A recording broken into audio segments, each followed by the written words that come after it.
दिसणार आहे। एकीकडे जरी या मोर्चाच्या ठिकाणी केवळ ठाकरे सेना असू देत, मनसे किंवा मग इतर घटक पक्षांचे झेंडे आपल्याला दिसत असले, काँग्रेसचे झेंडे दिसत नसले तरी सुद्धा काँग्रेसचे वरिष्ठ नेते सुद्धा या मोर्चात सहभागी होणार आहेत। आपण दोन दृश्य बघतो की अनेक जण सत्याचा मोर्चाचा फलक घेऊन किंवा बीजेपी हटाव, निवडणूक आयोगाला टीका करणारे फलक घेऊन अनेक कार्यकर्ते या मोर्चात सहभागी झालेले आहेत। आपण दोन दृश्य बघतोय। या दोन्ही दृश्यांच्या माध्यमातून महाविकास आघाडीची शक्ती प्रदर्शन करण्याची तयारी सुरू असल्याचं दिसतंय। अगदी बरोबर, या मायानगरीमध्ये सगळे विरोधक, राज्यातले विरोधक एकवटलेत असं चित्र आपल्याला दिसतंय।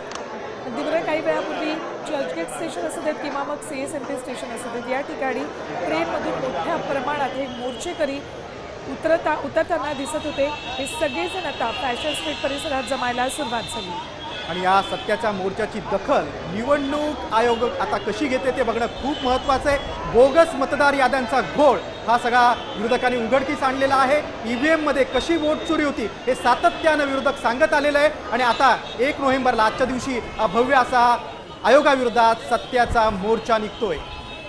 EVM ला विरोध हा पहिल्यांदाच झाला अशातला भाग नाही, तर याआधी सुद्धा EVM ला विरोध करण्यात आलेला आहे। मात्र लोकशाहीला लोकसभेच्या वेळी मिळालेलं यश त्यावेळेला EVM मध्ये घोटाळे नव्हते का आणि विधानसभेच्या वेळेलाच EVM मध्ये घोटाळे झाले का असा सवाल भाजपकडून सतत विचारला जातोय।